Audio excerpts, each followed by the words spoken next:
우리 지난주에 했던 부분을 우리 잠깐 점검을 합니다. 1번을 한번 보십시오.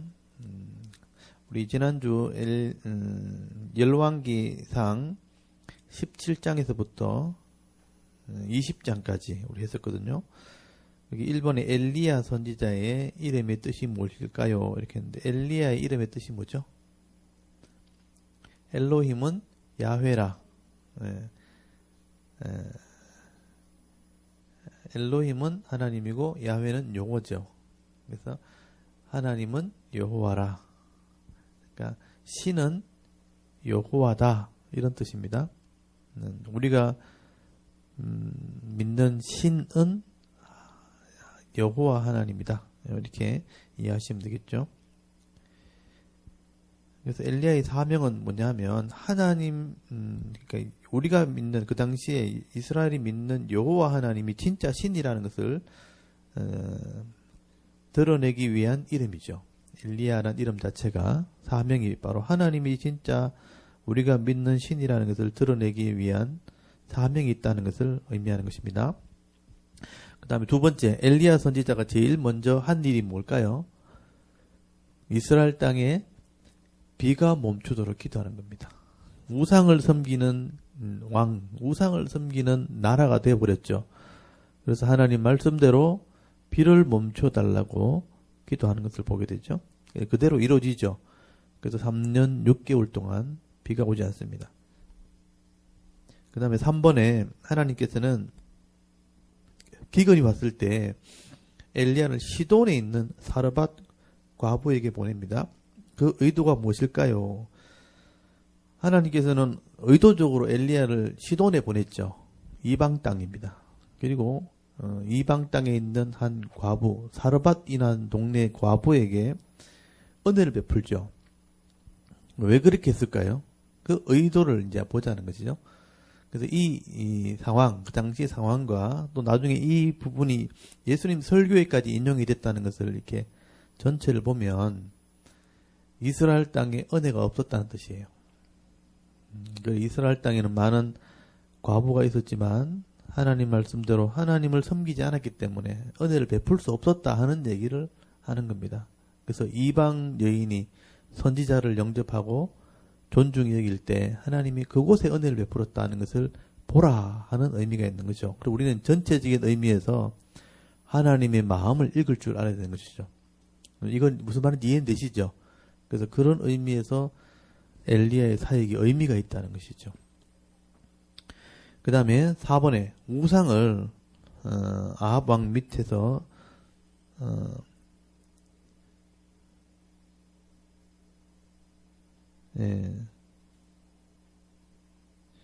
우상을 이런 빼야 되겠다, 그죠? 여기 잘못된 것 같다, 그죠? 아합 왕 밑에서 선지자 100명을 숨기고 도와준 왕궁 맡은 자의 이름이 무엇인가요? 기억나십니까? 오바댜죠, 오바댜. 오밧, 그 다음에 야훼. 그러니까 오벳이란 말이 엎드린다는 뜻이거든요. 그러니까 야훼에게 엎드리는 자. 그러니까 하나님을 예배하는 자. 이런 의미입니다. 이 오바댜가 악한 왕 밑에 있는 국내 대신이에요. 요즘말로 하면 공무원이죠. 악한 지도자 밑에 있는 공무원이었지만 그 삶은 경건했다 하는 것을 보여주는 거예요. 그래서 우리가 이 오바댜가 어려서부터 하나님을 경외하는 자로 자랐기 때문에 나라의 녹을 먹는 사람이 되었지만 공의와 정의를 행하려고 하는 그런 사람이었다. 그래서 우리가 공무원들이 내 혼자 잘해도 되나? 사람들 다 그렇게 하는데 뭐 위에서부터 뭐 다 그래 하는데 이런 말을 많이 하거든요. 내 혼자 정직한다고 되나? 근데 하나님은 혼자라도 정직해라고 말해요. 오바댜처럼. 그 악한 왕, 우상을 섬기는 왕 밑에서도 오바댜는 하나님을 경외함으로 선지자를 숨겨주면서 선지자를 공경하는 그런 일들을 했단 말이죠. 그래서 하나님께서 이 오바댜를 통해서 엘리야를 만나게 하시고 이렇게 은혜를 베푸는 일들을 하게 했다는 겁니다. 그래서 오바댜는 그 시대는 악한 시대였지만 오바댜는 복을 받은 사람이죠. 그래서 그런 사람들이 있었기 때문에 하나님이 또 은혜를 베풀어 주시고 나라를 지켜주는 그런 복이 있었다는 것이죠. 그래서 여러분 세상에 종말이 와도 세상이 아무리 악해져도 하나님을 믿는 사람들은 말씀을 믿기 때문에 그 말씀대로 순종하는 삶이 있어야 된다는 거죠. 그게 우리의 믿음이라는 겁니다. 그래서 오바다를 보면서 그걸 배울 수가 있어요. 최고의 악한 왕 밑에 있었지만 하나님을 경외하는 믿음은 변하지 않았다. 우리가 그런 사람이 되어야 한다 하는 얘기를 하는 겁니다. 그 다음에 5번에 보시면 아합 왕은 엘리야를 만났을 때 무엇이라고 말하나요? 서로 막 이렇게 비난하죠. 아합 왕이 엘리야를 봤을 때 이스라엘을 괴롭게 하는 자라 이렇게 얘기하죠. 너냐? 이스라엘을 괴롭게 하는 사람이 너냐? 이렇게 이러면서 엘리야를 만나는 장면이 나옵니다. 그래서 하나님을 믿지 않는 사람들은 자기가 뭘 잘못했는지는 몰라요. 그래서 잘못한 사람만 자꾸 지적을 하는 거예요. 우리 교회에서도 마찬가지잖아요. 자기의 부족한 건 잘 얘기 안 해요. 다른 사람 잘못하는 건 잘 얘기해요. 그래서 이제 마치 이 교회가 어려움 당하면 저 사람 때문에 어려움 당한 것처럼 그렇게 막 말을 한단 말이에요. 그렇게 말하기 전에 내게 부족함이 없었는지를 돌아보는 게 원래 하나님의 사람이 하는 겁니다. 그래서 겸손한 자, 자신을 먼저 돌아보는 사람, 이게 하나님의 사람이죠. 그래서 그게 믿음이라고 보시면 됩니다. 이 아합은 믿음이 없었기 때문에 하나님의 사람도 이스라엘을 괴롭게 하는 사람이라고 생각했어요. 저 사람이 기도해가지고 비가 안 왔다 이렇게 생각하는 거예요. 그러니까 우리 목사님들이 회개를 외치잖아요. 잘못하면 하나님께서 반드시 책망을 하신다고, 어려운 일이 생길 수 있다고 이렇게 얘기하면 목사님이 그래가 우리 어려움 당했다면서 이렇게 얘기하면 웃기잖아요. 말이 씨가 되는데 이러면서 좋은 말을 자꾸 해야지 이러면서 그래서 책망하는 말을 듣고도 자기 잘못을 돌아보지 않고 목사님이 그렇게 말해야 됐다면서 이렇게 얘기한다면 그 사람은 믿음이 없는 사람이죠. 그러니까 이 아합도 그랬다는 겁니다. 엘리야를 볼 때 하나님 말씀대로 하지 않아서 재앙이 임한다고 말했는데 엘리야가 이스라엘을 괴롭겠다 이렇게 막 생각한 거예요. 그렇게 생각하고 그렇게 말하니까 다 엘리야를 미워하죠. 사람들이. 그러니까 선지자들이 그 당시에는 굉장히 어려움 당했다는 것을 알 수가 있습니다. 그 다음에 6번에 보시면 엘리야는 이세벨이 섬기는 바알의 선지자 450명과 아세라 선지자 400명을 데리고 어디로 오라고 말했나요? 대결하자 그랬죠. 어디서 대결했습니까? 갈멜산에서 대결하게 됩니다.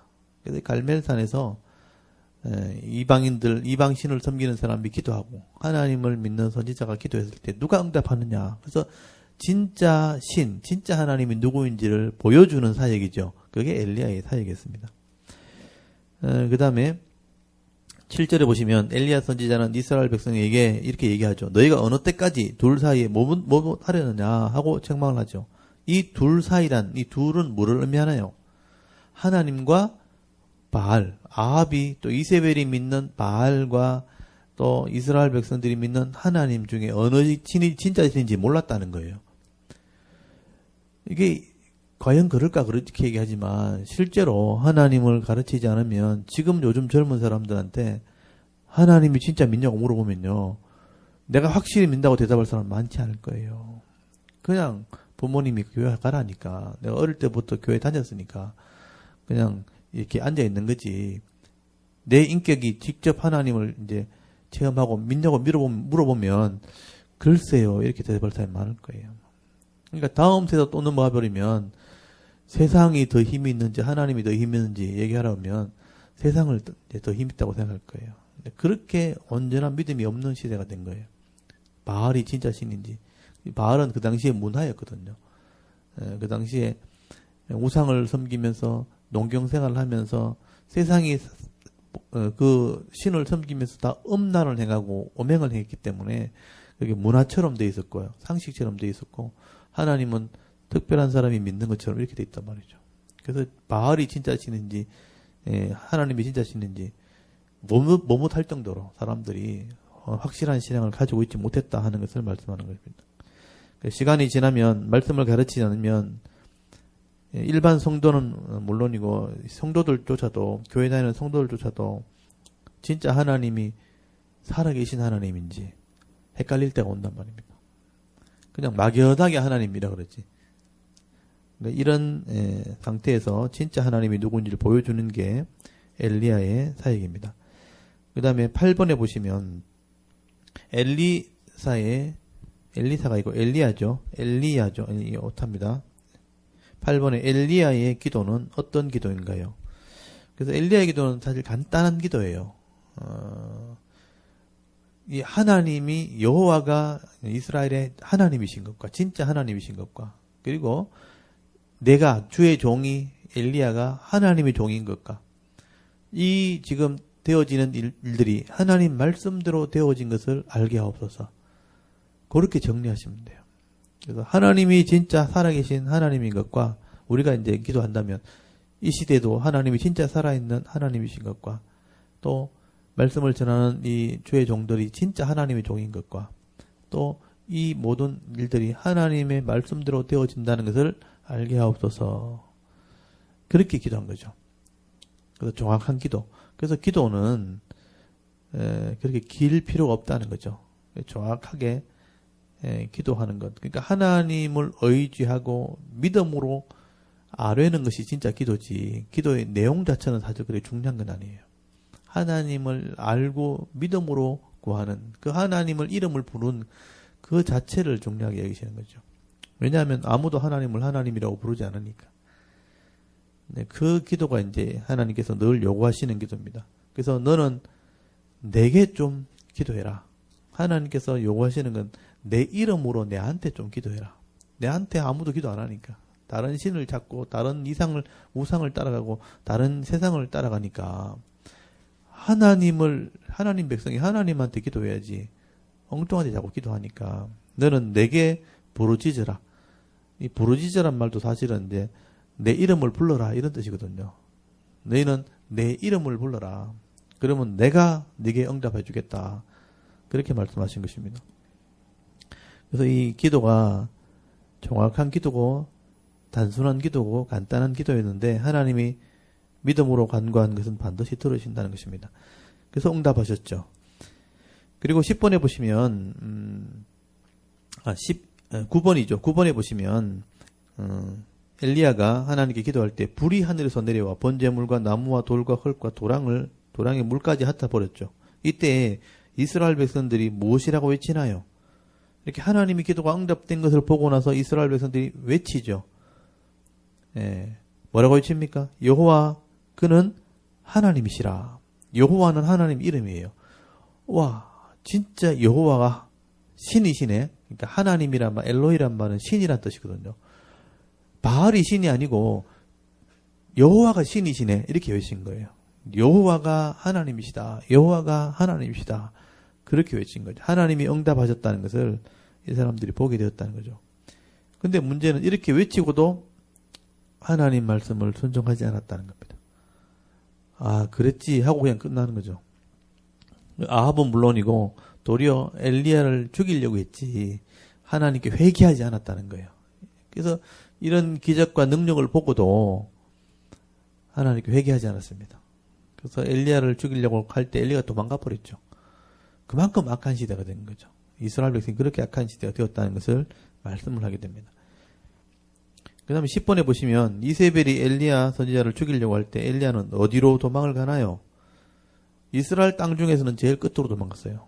남쪽 끝으로 갔죠. 그 부엘세바라는 동네죠. 부엘세바라는 동네로 도망을 갑니다. 그리고 하루길 광야를 들어가서 로뎀나무 아래에 엎드려가지고 죽기를 구하죠. 그만큼 두려워했어요. 엘리야가 이렇게 하나님의 기적을 체험한 엘리야도 사람을 두려워했다니까요. 그 권세자들, 특별히 이세벨의 이 권세를 두려워했습니다. 곳곳을 찾아다니면서 엘리야를 죽이려고 할 때 다른 선지자도 다 잡혀가 죽어버리고 내 혼자 남았다면서 그래 도망가 버렸죠. 브엘세바까지 도망갑니다. 이게 엘리야의 인간적인 모습이죠. 다 사람이기 때문에 그렇습니다.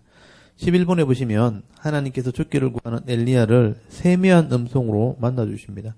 엘리야의 임재를 엘리야가 하나님의 임재를 경험한 곳은 어딘가요? 엘리야가 나중에 브엘세바에서부터 어디까지 도망갔냐면 호렙산까지 갑니다. 호렙산. 그래서 지난주에 제가 보여드렸죠. 호렙산까지 40일 동안 40날을 걸어서 도망을 갑니다. 그래서 호렙산에 가서 지진 가운데, 불 가운데, 바람 가운데 하나님이 임재하지 못하시고 세미한 음성 중에 말씀하시는 걸 듣게 되죠. 자기에게 주시는 말씀하시는 음성을 듣게 되는 겁니다. 그래서 하나님의 일꾼들은 하나님의 그 마음, 하나님의 뜻을 깨닫는 거죠. 구약 시대는 성경이 완성되기 전이기 때문에 선지자의 마음에 하나님께서 말씀을 들려주신 것이죠.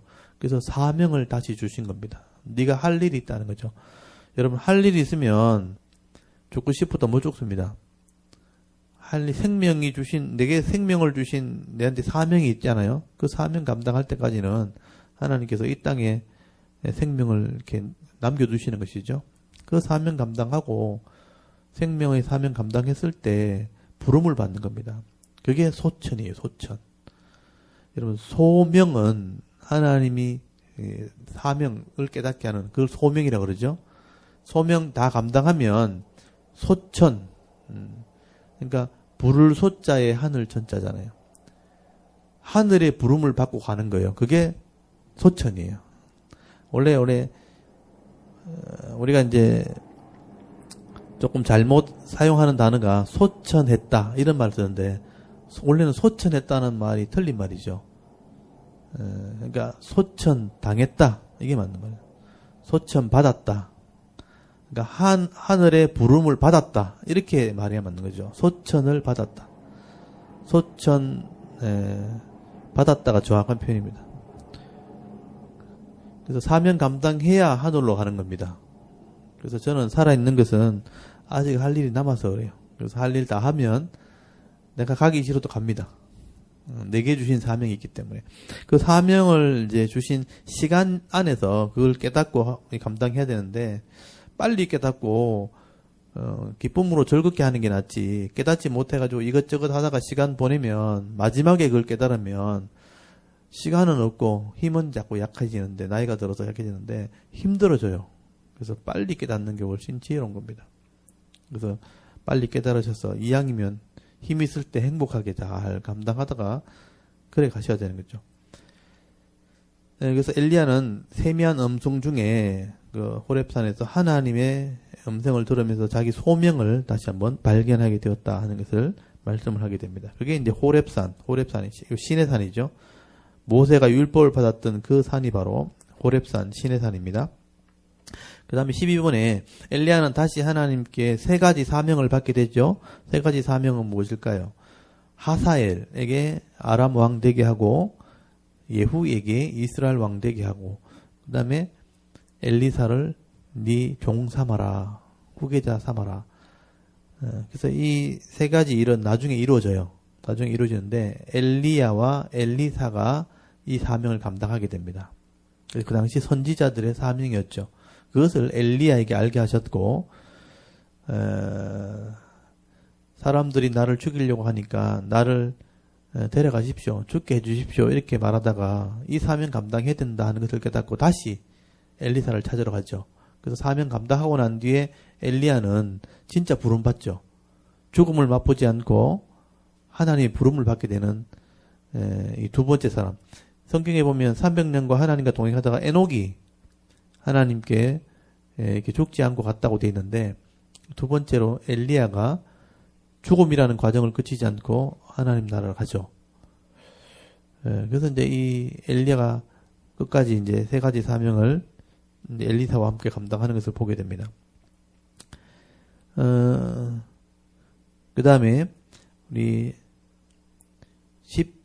13번에 보시면 아람 왕 베나닷의 말에 아합 왕이 대답을 합니다.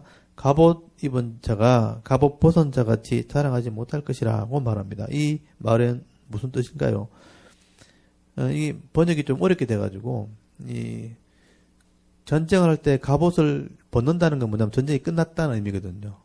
근데 갑옷 입은 사람이 갑옷 벗은 것처럼 자랑하지 못한다는 말은 전쟁을 아직 해보지도 않고 끝나지도 않았는데 이긴 것처럼 교만한다 이런 의미죠. 그럼 교만하지 마라. 쉽게 판단하지 마라 이런 의미죠. 전쟁이 끝나지도 않았는데 이긴 것처럼 그렇게 하지 마라 이렇게 이제 큰 소리 치니까 이 아람 왕이 화가 났죠. 화가 나지고 전쟁을 하는 장면이 나옵니다. 성경은 이렇게 조금 번역이 어렵게 되어 있는 부분은 조금 이해하면서 좀 이게 성경을 보시면 훨씬 쉽게 이해할 수가 있습니다. 그 다음에 14번에 보시면 아합은 아람과의 전쟁에서 2번이나 승리하고 아람 왕을 포로로 잡게 됩니다. 그런데 아합은 아람 왕을 죽이지 않고 포로 주게 될 때 하나님께서 아합 왕을 책망하시죠. 어떤 책망을 하시나요? 마지막 결론이 그거죠. 내가 멸하기로 한 자를 네가 놓아줬다. 이렇게 책망하죠. 그래서 그 선지자가 이제 친구한테 때리라 할 때 안 때리니까 죽었고 때리니까 아무 일이 없었다는 징조를 보여주죠. 그리고 포로를 네가 하나 잡아서 맡겼는데 내가 일 보다가 놓쳐버렸으니까 어떻게 하면 좋겠나 하니까 네가 책임져야 된다 하는 판단을 하게 될 때 당신이 그와 같은 짓을 했다면서. 그리고 이 말씀하죠. 내가 멸하기로 하는 자를 네가 놓아줬다. 그래서 아합도 악한 왕이지만 아람 왕은 더 악한 왕이에요. 그래서 더 악한 왕을 심판하려고 보냈더니 이 사람이 자기가 하나님인 것처럼 그냥 놓아줘 버린 거죠. 그래서 하나님께서 이 아합 왕을 책망하신 것입니다.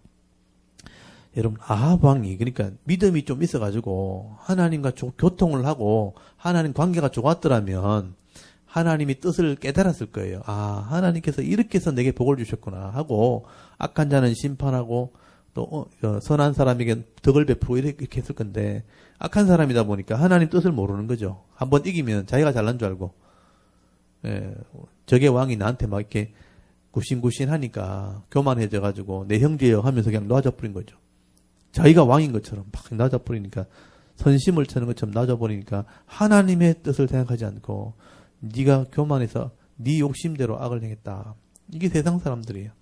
하나님께서 선을 베풀라고 성공하게 하고 복을 주고 이렇게 물질을 맡기니까 전부 자기 건 줄 알고 흥청망청 다 써버리는 거죠. 그 돈 가지고 그 물질 가지고 이 사회를 위해서 가난한 자를 위해서 섬기라고 준 건데 그게 전부 자기 건 줄 알고 향락의 도구로 다 써버리는 것입니다. 그래서 세상 사람들은 물질을 사용하는 거 보면요. 이렇게 보통 하루 음식 먹을 때 5,000원이면 먹을 수 있는 걸 돈 벌면 10,000원짜리 먹거든요. 더 돈 벌면 50,000원짜리 먹으러 갑니다. 원래 10,000원짜리 먹어도 배부르고 50,000원짜리 먹어도 배부르죠.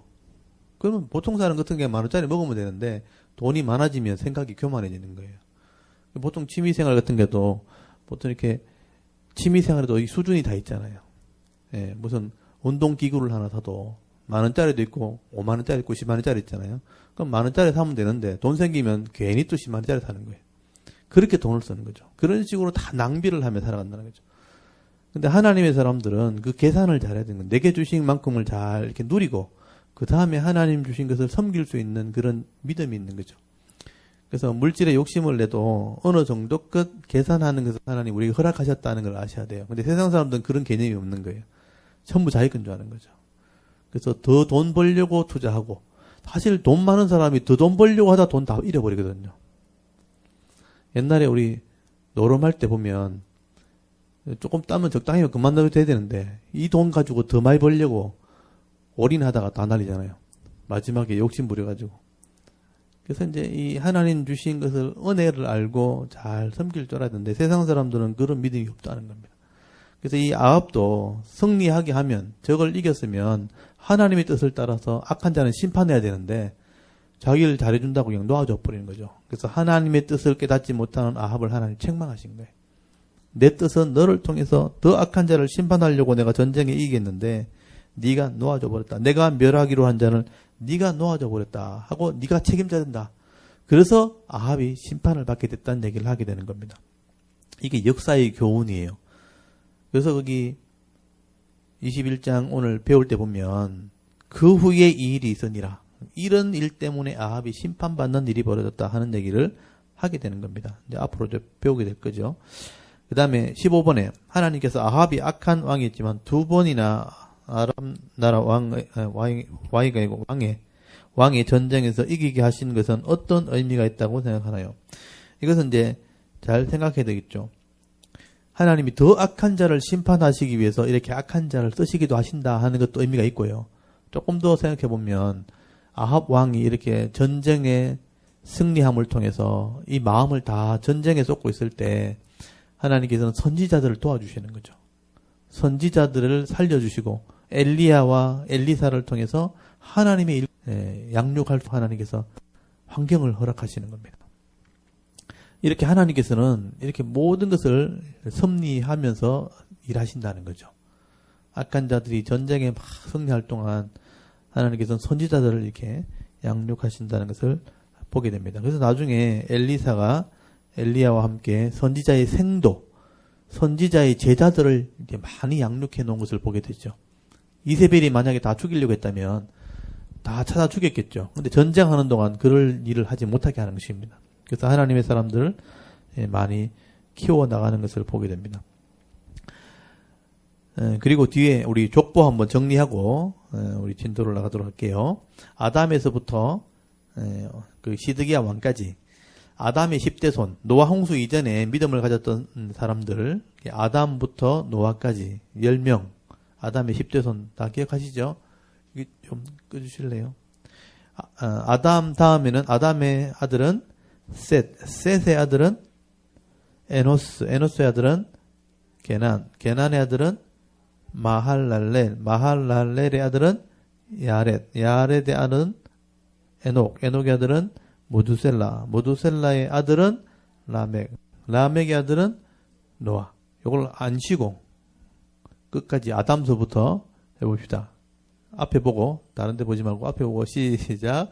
아담, 셋, 에노스, 게난, 마할랄렐, 야렛, 에녹, 무두셀라, 라멕, 노아. 노아 홍수 때 다 심판을 받고 새로운 이게 셈함이죠. 함은 세상에 죄에 관여한 사람들이 되고 셈의 후손이 믿음의 후손이 되죠. 셈의 후손 중에 제일 연약한 자 아르박삿을 선택합니다. 그 셈의 아들 중에 아브라함이 나오죠. 그래서 셈의 10대 손. 셈의 아들은 아르박삿 아들은 셀라의 아들은 에벨의 아들은 벨렉의 아들은 루의 아들은 수룩의 아들은 나홀의 아들은 데라의 아들은 아브람. 그래서 쉬지 않고 셈부터 아브람까지 시작. 셈, 아르박삿, 셀라, 에벨, 벨렉, 루, 수룩, 나홀, 데라, 아브람. 그럼 아담서부터 아브람까지 시작. 아담, 셋, 에노스, 게남, 마할랄렐, 야렛, 에녹, 무두셀라, 라멕, 노아, 셈, 아르박삿, 셀라, 에벨, 벨렉, 루, 수룩, 나홀, 데라, 아브람. 아브라함은 믿음의 우선이죠. 하나님 나라 약속을 받은 사람이고 아브라함의 아들이 이삭이고요. 이삭의 아들이 야곱의 12아들 중에서는 유다의 아들은 베레스. 이방이 아니고 이방 여인이죠. 자기 며느리 단말에게서 나온 베레스. 원래 베레스와 세라가 쌍둥이잖아요. 쌍둥이 전에 베레스를 하나님 선택하신 거예요. 베레스의 아들은 헤스론의 아들은 람의 아들은 아미나답의 아들은 나손의 아들은 살몬의 아들은 보아스의 아들은 오벳의 아들은 이세의 아들은 다윗의 아들이 솔로몬입니다. 그래서 이 아브람부터 솔로몬까지 왕이 나올 때까지 믿음의 언약의 후손들이죠. 그래서 아브람부터 시작. 아브람, 이삭, 야곱, 유다, 베레스, 헤스론, 람, 아미나다, 나손, 살몬, 보아스, 오벳, 이세, 다윗, 솔로몬. 맞았습니까? 솔로몬 때 나라가 나눠진 것이죠. 그래서 멸망의 모델이 된 북쪽 이스라엘. 북쪽 이스라엘은 반역과 그다음에 오므리 왕조와 예후 왕조, 그다음에 반역 이렇게 되거든요.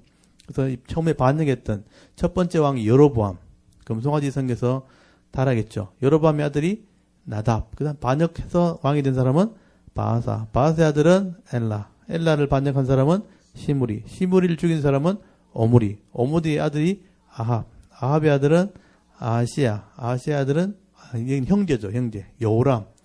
그래서 이 오므리 왕조 끝나고 이 여호람을 죽인 사람은 예후의 아들은 요아스의 아들은 요아스의 아들은 여로보암 2세, 여로보암 2세 아들은 스가랴. 그리고 반역한 사람이 살룸. 또 죽인 사람은 문하임의 아들은 버가이의 아들 죽인 사람은 베가를 죽인 사람은 호세야. 그래서 이제 멸망을 받게 되고요. 그래서 솔로몬의 아들이 르호보암의 아들은 아비암의 아들은 아사의 아들은 여호사밧. 여호사밧의 아들은 여호람. 여호람의 아들은 아하시야. 아하시야가 이제 죽고 그다음에 여자가 왕이 됐죠. 아달랴. 아달랴가 죽인 사람 중에 살아난 아들이 요아스. 요아스의 아들이 아마시야. 아마시야 다음에 왕 된 사람은 우시야. 우시야 다음은 요담. 요담 다음에는 아하스 악한 왕. 아하스 다음에는 히스기야. 히스기야의 아들은 므낫세 악한 왕. 므낫세의 아들은 아몬. 아몬의 아들은 요시야. 요시야 아들은 요아스. 요아스의 아들은 요아스의 아들은 아들이 맞나요? 요호야김. 그다음 요호야김 다음에는 요호야긴. 요호야긴 다음에 시드기야. 그래서 이제 나라가 멸망을 받게 됩니다. 이건 이스라엘의 역사이기 때문에, 그리고 믿음의 사람의 역사고, 이게 나중에 예수님 족보가 되기 때문에 다 알고 있어야 됩니다. 요걸만 정리되어 있으면 다음에 성경을 볼 때 훨씬 쉽게 정리가 될 거예요. 오늘 이제 왕들 중에서 또 이 왕들의 신앙을 또 오늘 좀 살펴보게 될 거예요. 일단 지금 북쪽의 왕을 배우고 있어요. 북쪽이 지금 타락했거든요. 그래서 하나님 이걸 길게 써놓은 거예요. 그래서 옴무리가 일단 왕위를 차지하고 난 뒤에 아합이 왕이 되었는데, 아합이 너무 악한 거예요. 이방 신을 가지고 들었고 이방 여인과 결혼을 한 거예요. 이게 악하기 때문에 엘리야를 보내가지고 진짜 하나님을 보여줬죠. 근데 굴복하지 않은 거잖아요. 엘리야를 죽이려고 했고 엘리야를 도망가게 했는데 엘리야에게 사명을 주어서 돌아왔어요. 그렇게 할 때 아합 왕을 하나님이요, 전쟁을 통해서 정신없이 만들었어요. 지난번에 2번 이겼다 그랬죠. 여러분 여기 지도 한번 보세요. 지도 보시면, 지난주엔 지도를 못 보여드렸는데, 여기 아람 왕, 북쪽의 왕이 쳐들어와가지고요, 이 이스라엘을 침범한 거죠. 여기 보시면 이 해변도로, 여기 이제 왕의 대로가 있고 여기 해변도로가 있는데, 해변도로를 따라서 여기 단이 북쪽 제일 끝이에요. 단을 점령하고 이렇게 핫솔 수넴을 지나서 이 사마리아 성을 이제 점령한 것이죠. 이때 이제 하나님이 너를 도우신다 그래가지고 이제 방백들의 청년들이 뛰어나가지고 전쟁을 했단 말이에요. 그래서 이 전쟁을 이긴 거예요. 이 전쟁을 하나님이 전쟁을 이기게 하셨어요. 그래서 아람이 후퇴했단 말이에요. 후퇴했던데 다음 해에 또 전쟁을 하러 온 거죠. 2번째. 이 이스라엘의 신은 산들의 신이라 이 산 속에서 전쟁을 하니까 졌다 이래가지고 이쪽에서 내려와가지고 평지로 내려와가지고 이쪽에서 이제 전쟁을 아벡의 진을 쳤는데, 이때 하나님이 또 도우셔가지고 이 전쟁을 또 이기게 하신 거예요. 2번이나 전쟁을 이깁니다. 그래서 이 전쟁을 할 때 아까 그 얘기 있잖아요. 막 베나다치 무릎 꿇고 막 빌고 할 때 아합이 살려줘 버렸잖아요. 그래서 이제 하나님이 내가 심판하려고 내가 멸하기로 한 자를 네가 놓아줬다 하면서 책망을 하는 장면이 여기 나온 것입니다. 그리고 이제 오늘 21장 1절 한번 보세요. 그 책망을 듣고 난 뒤에 그 후에 이런 일이 벌어졌다는 거예요. 그게 뭐냐? 아합 왕이 하나님을 존중하지 않는 거예요. 그래서 이 사람이요, 자기가 왕궁 옆에 있는 포도밭이 있었는데 그게 딱 보더니 탐이 난 거예요. 욕심이 생긴 거죠. 백성의 땅이고 백성의 기업이면 잘 하도록 도와주는 게 맞죠. 그런데 그걸 뺏고 싶은 거예요. 그래서 여러분, 권력자들이 땅을 이렇게 욕심을 내잖아요. 여기 보십시오. 21장 1절에 이스라엘 사람 나봇에게 이스라엘. 땅 이름, 땅 지역이에요. 이스라엘에 포도원이 있어. 사마리아의 왕 아합 왕궁에서 가깝더라 그랬잖아요. 왕궁 옆에 포도원이 있는 거예요. 이들이 아합이 나봇에게 말하 이르되 네 포도원이 내 왕궁 곁에 가까이 있으니 내게 주어 채소밭을 삼게 하라. 내가 그 대신에 그보다 더 아름다운 포도원을 네게 줄 것이요. 만일 네가 좋게 여기면 그 값을 돈으로 네게 주리라. 이런 포도원은 자기가 먹고 살아야 될 기업이고요. 왕은 땅이 많잖아요. 근데 자기 채소밭 만들겠다는 거예요. 채소밭은 아무 데나 해도 되잖아요. 욕심이죠.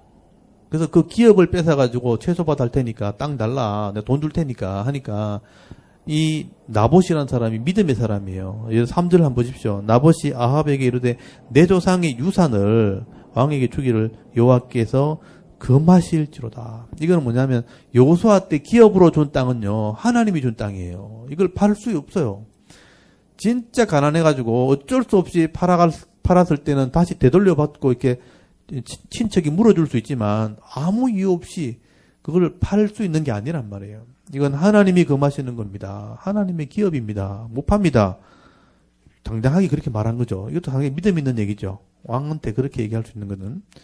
근데 이제 4절에 보면요. 이스라엘 사람 나봇이 아합에게 대답하여 이르기를 내 조상의 유산을 왕께 줄 수 없다 하므로 아합이 근심하고 답답하여 왕궁으로 돌아와 침상에 누워 얼굴을 돌리고 식사를 아니하니.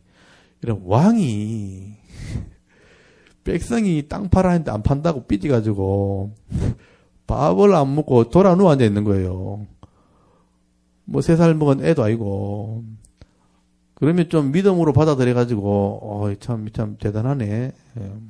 하나님 뜻이니까 어쩔 수 없이 이래 하든지, 아니면 진짜 악한 왕이면 그거를 막 이렇게 명령해서 뺐든지, 그것도 아니고 이것도 아니고. 근데 제가 볼 때는 아합은 정말 착한 사람인 거예요.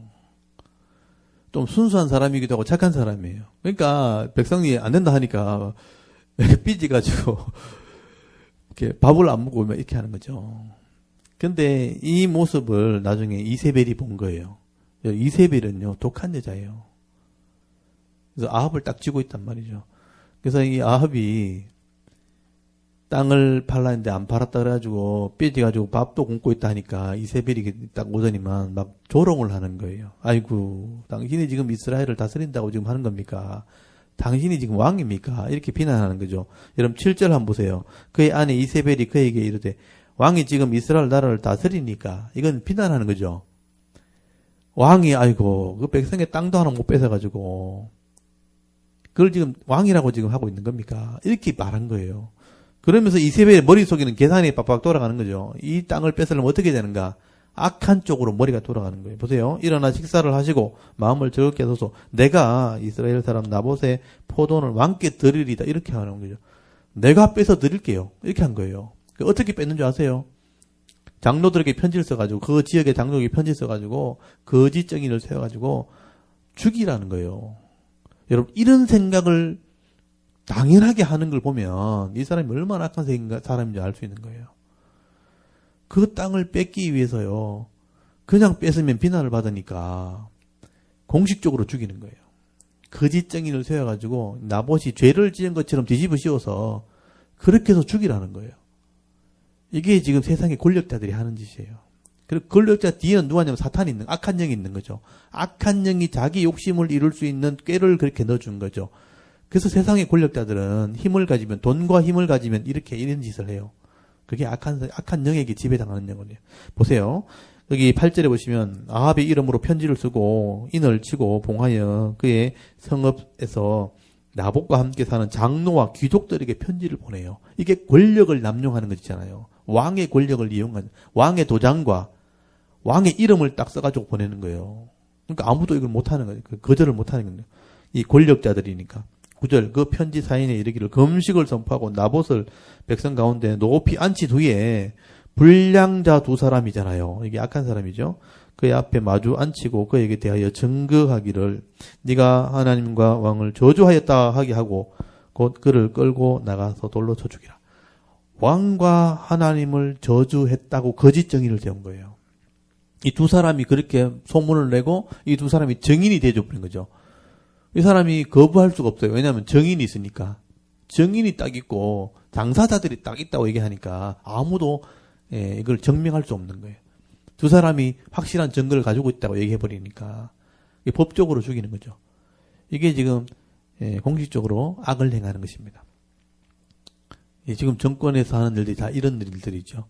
거짓 증인을 세워서 기사 몇 명 날리고 기자들 이렇게 몇 명해서 기사부터 날려버리면 기사가 뉴스에 다 나와버리면 이거는 뭐 바꿀 수 없는 사실처럼 돼버리는 거죠. 사실인 것처럼 그렇게 돼버려서 법적으로 조치를 해버리죠.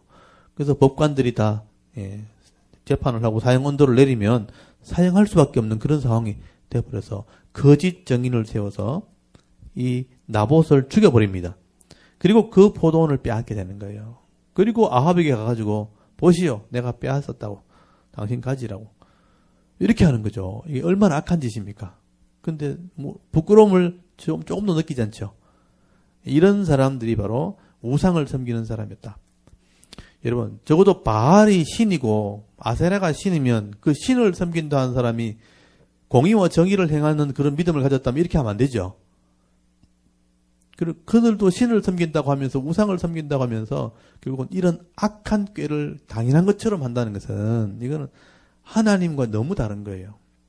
그래서 종교생활 한다고 다 이렇게 신앙이 있는 게 아니라는 뜻이에요. 이들은 아세라 선지자 400명을 가지고 있었고 바알 선지자 450명, 뭐 400명, 450명, 800명의 거짓 선지자를 종교생활 하는 사람이었지만 이 사람들의 생각이나 삶을 보면 악한 것입니다. 하나님을 대적하는 것이죠. 그래서 여러분 이 땅을 빼앗아 가지고 나봇을 죽이고 땅을 아합에게 줍니다. 거기 16절 한번 보십시오. 아합은 나봇이 죽었다 함을 듣고 곧 일어나 이스라엘 사람 나봇의 포도원을 차지하러 거리로 내려갔더라. 여러분 아합이 정말 하나님을 믿는 사람이라면 그렇게 하면 안 되죠. 그래도 어떻게 사람을 그렇게 죽일 수는 이렇게 해야 되는데 또 당연한 것처럼 못 내키는 척하면서 땅 받으러 가요. 욕심이죠, 욕심. 욕심이 법대로 하지 않고 악을 따라간 것이죠. 그래서 악인의 꾀를 따라가고 죄인의 길에 서고 오만한 자의 자리에 앉아가지고 그 땅을 차지한 거예요. 이게 악한 자들이에요. 그래서 악한 자들은 여호와의 회중에 절대 들어올 수 없다고 되어 있어요. 시편 1편에 나오잖아요. 그래서 이런 악을 행하는 이 이세벨과 그걸 따라가는 아합이죠. 사실 아합의 마음에는 순수함도 있고 하나님에 대한 두려움도 있어요. 근데 이세벨이 이렇게 하니까 그냥 따라가는 거예요. 이게 죄예요, 죄. 그래서 그 땅을 빼앗게 되니까 여러분 17절 한번 보십시오. 하나님이 일하시잖아요. 엘리야를 부릅니다. 선지자를 불러가지고 너 빨리 가서 아합에게 그 죄를 지적해라. 17절 여호와의 말씀이 디셉 사람 엘리야에게 임하여 이르시되 너는 일어나 내려가서 사마리아에 있는 이스라엘의 왕 아합을 만나라. 그가 나봇의 포도원을 차지하러 거리로 내려간다니 너는 그에게 말하여 이르기를 여호와의 말씀이 네가 죽이고 또 빼앗았느냐 하셨다 하고 또 그에게 이르기를 여호와의 말씀이 개들이 나봇의 피를 핥은 곳에서 개들이 네 피 곧 네 몸의 피도 핥으리라 하였다 하라. 이 말씀을 전해라는 거죠. 네가 한 짓을 하나님 다 알고 있다. 네가 지금 죽이고 빼앗았지. 지금 나봇을 죽였잖아요. 그리고 그 땅을 빼앗았죠. 아합이 직접 하진 않았지만 이세벨이 그렇게 하도록 만들었잖아요. 그리고 그걸 따라갔다는 것은 똑같은 죄를 지은 거나 마찬가지예요. 그러니까 너도 그렇게 죽게 될 거다라는 말은 경고잖아요. 그러니까 빨리 회개하든지 바로 잡아야 되는데 그 말을 듣고도 기분 나빠했지 회개하지 않아요. 그래서 순종하지 않았다는 거죠. 20절에 아합이 엘리야에게 이르되 대적자여 네가 나를 찾았느냐. 지금 아합이 엘리야를 보고 계속 대적자라 그러죠. 대답하여되 내가 찾았노라. 네가 네 자신을 팔아 여호와 보시기에 악을 행하였으며 이 표현을 한번 잘 보십시오. 네 자신을 팔아가지고 여호와에게 악을 행했다라고 얘기하고 있죠. 믿음 있는 사람인데 하나님 두려움도 있는데 내 자신을 팔아버렸어요. 뭐하고 바꿨어요? 포도원하고 바꾼 거예요. 자기 믿음을 팔아버리고 포도원을 가져온 거예요. 네 스스로 욕심한테 팔려갔다는 거예요. 자기가 그렇게 표현하고 있는 거죠. 그러니까 믿음 있는 사람도 이렇게 욕심에 저울질했을 때 욕심을 끌려가 버리면 내 믿음을 욕심에 팔아먹은 겁니다. 그렇게 실족하는 거죠. 그 죄를 지금 지적하고 있는 거죠. 이 무슨 말인지 알아들었는데 못 알아듣습니다. 21절 여호와의 말씀이 내가 재앙을 내려 네게 내려 너를 썰어버리되 네게 속한 남자는 이스라엘 가운데 매인자나 노인자를 다 멸할 것이요 네 집이 느바세 아들 여로보암의 집처럼 되게 하고 여러분 느바세 아들 여로보암이 금송아지 선지자가 망했잖아요. 그 얘기를 하는 거죠. 아이야의 아들 바하사의 집처럼 되게 하리니 바하사가 이 여로보암을 심판하고도 똑같이 심판당했죠. 너도 똑같이 그렇게 심판될 거다 이렇게 얘기한 거죠. 이 바하사의 집처럼 되게 하리니 이는 네가 나를 노하게 하고 이스라엘이 범죄하게 한 까닭이니라 하셨고 이세벨에게 대하여도 여호와께서 말씀하시되 개들이 이스라엘 성읍 곁에서 이세벨을 먹을지라. 이세벨이 주동자거든요. 이세벨도 개들에게 먹히게 될 거다. 비참하게 죽게 된다는 얘기예요. 여러분 시신이 개들에게 먹힌다는 것은 개도 사실은 부정한 짐승이거든요. 이스라엘 백성들에게. 개가 잡식이잖아요. 돼지도 잡식이죠. 이게 다 부정한 짐승이들이에요.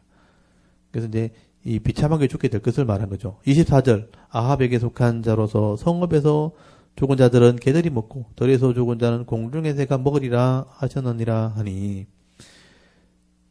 성읍에서 죽으면 개들이 먹고 들판에 죽으면 새가 먹으리라. 이 얘기는 시선을 수습하지 못한다는 얘기잖아요. 그러면 전쟁을 통해서 죽든지 비참하게 죽는 것을 얘기하는 거예요. 25절 예로부터 아합과 같이 그 자신을 팔아 여호와 앞에서 악을 행한 자가 없음은 그를 그의 아내 이세벨이 충동하였습니다. 그러니까 이 아합이 너무 착하고 순수한 거예요.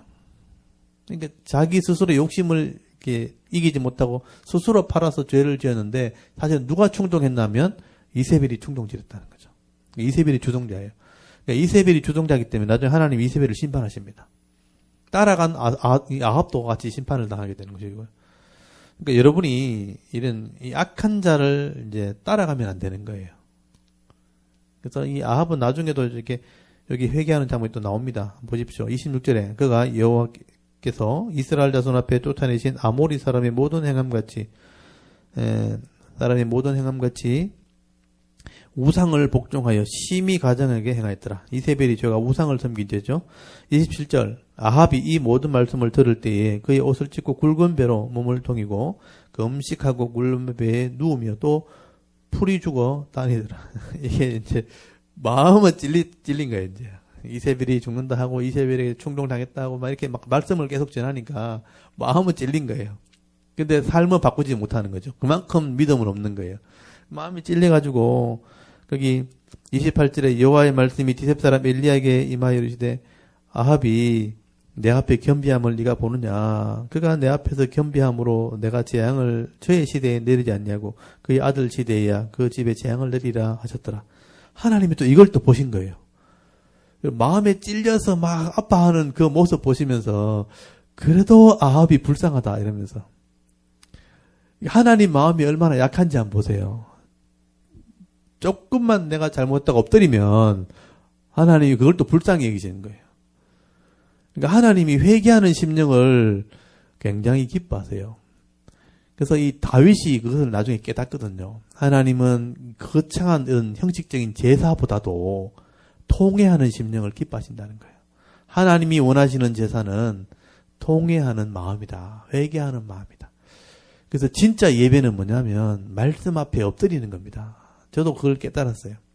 그래서 제가 잘못했습니다 한마디 하는 거 하나님 정말 기뻐하시는구나. 내 고집 부리지 않고 내가 말씀대로 못했던 것이 탁 드러났을 때 그때 인정하는 거 있잖아요. 내가 잘못했습니다.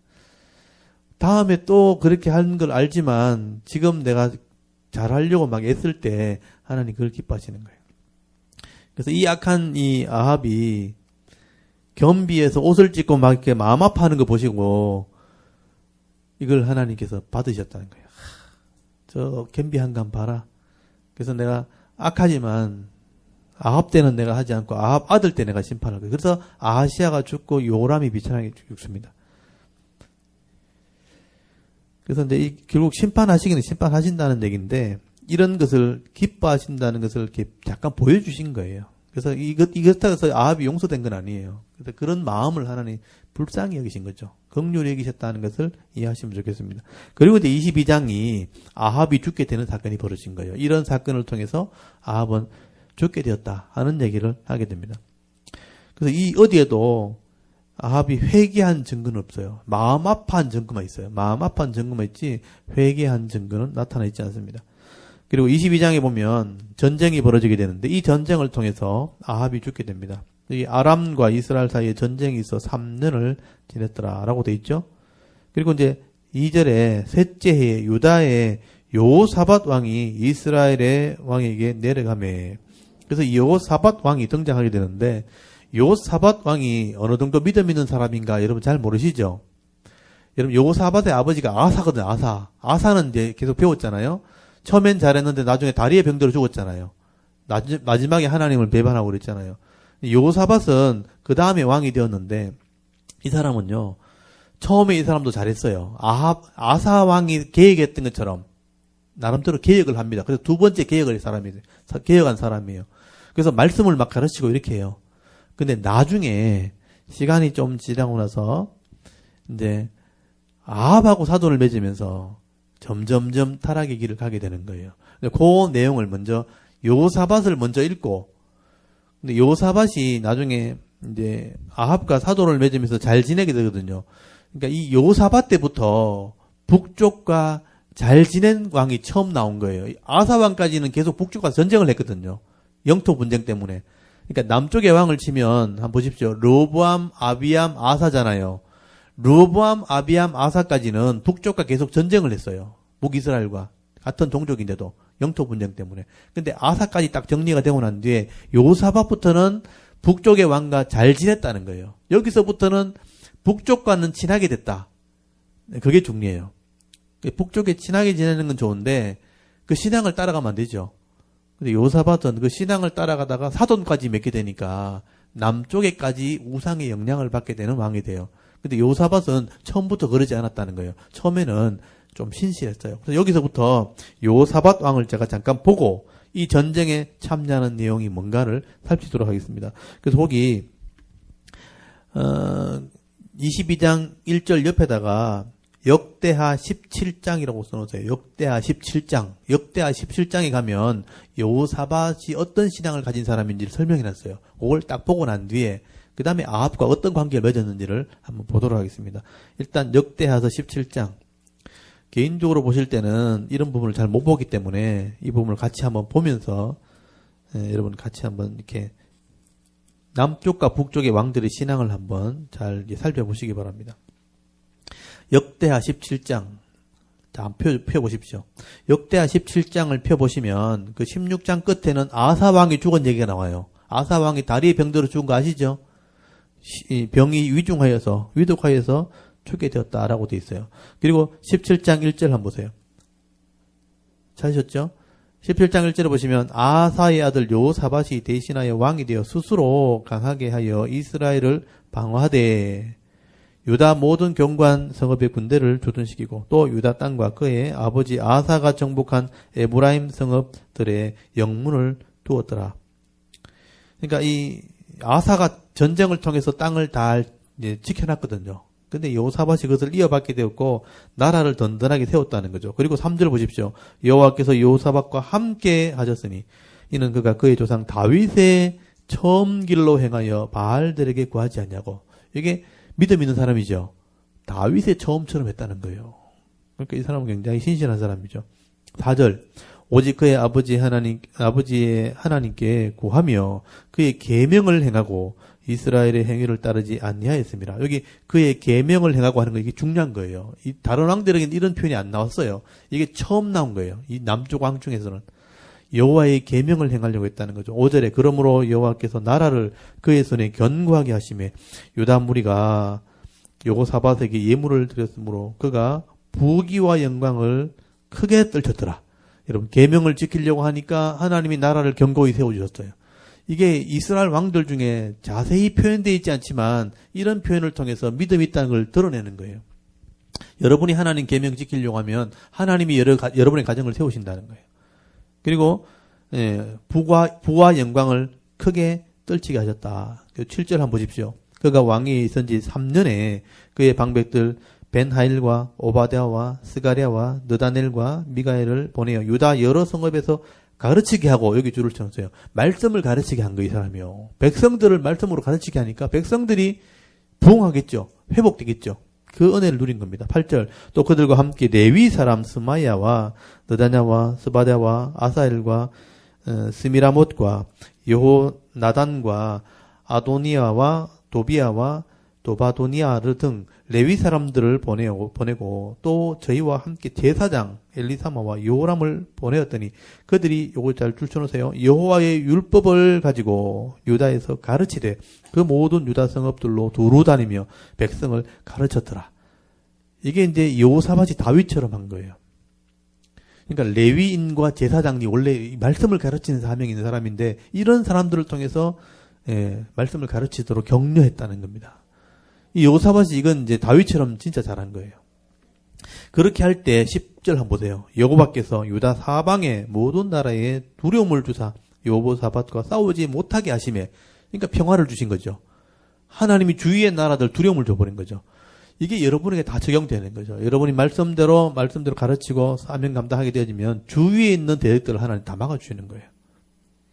그러니까 하나님께서 이런 말씀대로 행하는 대로 말씀대로 복을 주셨는데 그 11절 블레셋 사람들 중에서는 여호사밧에게 예물을 드리고 굴복하게 한 거죠. 언으로 조공을 바쳤고 아라비아 사람들도 짐승떼 곧 순양 7,700마리와 순염소 7,700마리를 드렸더라. 여호사밧이 점점 강대하여 유다의 견고한 요새와 국고성을 건축하고 유다 여러 성에 공사를 많이 하고 또 예루살렘에 크게 용맹스러운 군사를 두었으니 그 14절부터 군사의 숫자가 쭉 나와요.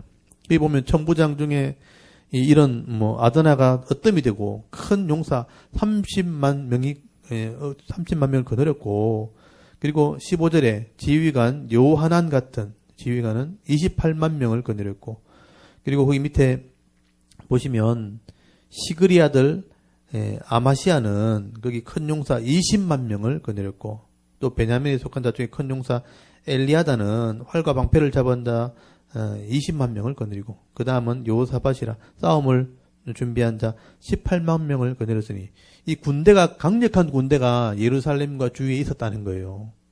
하나님이 이렇게 나라를 세우셨다 하는 얘기를 하는 것입니다. 그리고 18장 1절 한번 보십시오. 여호사밧이 부귀와 영광을 크게 떨쳤고 아합 가문과 혼인함으로 인척관계를 맺었더라. 여기서부터 이제 아합과의 관계를 맺음으로부터 잘 되어서 이제 아합과 친하게 지내게 되는 건 좋았는데 인척관계를 맺었다, 혼인관계를 맺었다 하는 것을 이제 문제가 되는 것이죠. 그리고 거기 2절 보십시오. 2년 후에 그가 사마리아의 아합에게 내려갔더니 아합이 그와 시종을 위하여 양과 소를 많이 잡고 함께 가서 길랏 라모치기를 권하였더라. 여기 줄을 쳐놓으세요. 길랏 라모치기를 권하였더라. 요까지는 여호사밧이 잘한 거죠. 요걸 잘 기억하셔야 됩니다. 3년 동안은 잘했어요. 그래서 이 기간이 3년이란 말이 나오죠. 7절에 보시면 그가 왕위에 있는 이 3년에 하는 거 나오죠.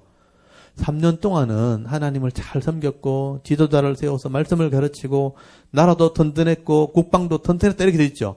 그리고 아합하고 친하게 지내면서 같이 전쟁합시다. 길랏 라목 갑시다. 이렇게 됐죠. 그 전쟁이 아합이 죽는 전쟁이었어요. 그래서 오늘 21장에 연결된 거죠. 여기까지 따라오셨죠. 그 다음에 21장 올라가 돌아가서 열왕기 하서 21장 열왕기 상서죠. 열왕기 상서 21장 한번 펴보십시오. 22장 죄송합니다. 22장 열왕기 상서 22장 2절 셋째 해 유다의 여호사밧 왕이 이스라엘 왕에게 내려가매 이스라엘 왕이 그의 신하에게 이르되 길랏 라모손 본래 우리의 것인 줄 너희가 알지 못하느냐. 우리가 어찌 아람의 왕의 손에 도로 찾지 아니하고 잠잠히 있으리요 하고 여호사밧에게 이르되 당신은 나와 함께 길랏 라모스로 가서 싸우시겠느냐. 아까 그 얘기죠. 요거 똑같은 얘기 나왔죠. 그래서 여호사밧은 아까 잘 했는데 아합과 사돈을 맺고 난 뒤에 전쟁에 같이 나가게 된 거예요. 이 전쟁이 아합이 죽는 전쟁이에요. 그래서 여호사밧이 이때 전쟁에 나갔다가 아합이 전쟁에 죽고 자기는 예루살렘 돌아오거든요. 근데 자기 사돈이자 아합이 죽는 것을 본단 말이에요. 큰 충격을 받고 돌아오게 되는 겁니다. 그래서 여호사밧은 여기서 이제 잘 마무리하고 이제 그 뒤에 또 다른 전쟁이 있긴 있어요. 있고 나서 다 잘 마무리가 됐는데 사돈을 맺었잖아요. 그 아들 때에 이제 영향이 오는 거죠. 아들 때부터 타락하기 시작하는 거죠. 저는 여호사밧까지는 참 잘했는데 끝까지 이제 개혁을 이어가지 못한 것은 아합과 사돈을 맺으면서 아들이 우상을 섬기게 되면서 그 계획이 끝나버립니다. 그래서 두 번째 계획은 실패하게 되는데 일단 여호사밧과 함께 이 아합이 전쟁에 나간 얘기를 한번 보시기 바랍니다. 여기 22장 5절 한번 보십시오. 여호사밧이 또 이스라엘 왕에게 이르되 청하건대 먼저 여호와의 말씀이 어떠한지 물어보소서. 이스라엘 왕이 이에 선지자 100명쯤 모으고 그에게 이르되 내가 길랏 라못에 가서 싸우랴 말랴. 그들이 이르되 올라가소서. 주께서 성읍을 왕의 손에 넘기시리다. 이렇게 대답을 했어요. 그러니까 이스라엘 왕은 원래 이제 아까 아람 앞에 전쟁에서 아람 왕이 전쟁에 패했을 때 죽여야 되는데 놓아줬잖아요. 놓아주면서 당신 아버지 때 빼앗은 땅을 돌려주겠다 그랬단 말이에요. 여러분 지난주 잘 기억해 보십시오. 아람 왕이 땅을 돌려준다 그러고 아합의 이름으로 우리나라의 길거리를 만들고 막 이렇게 막 칭찬해 줬거든요. 그래서 아합 왕이 이 아람 왕 베나닷을 놓아줬단 말이죠. 그리고 나서 땅을 되찾아야 되는데 땅을 안 주는 거예요. 그래서 원래 아버지 땅이었는데 아람이 빼앗아 갔다가 돌려주기로 했는데 안 주는 거예요. 그래서 이제 아람 왕이, 이 아합 왕이 그 땅을 찾아와야 된다.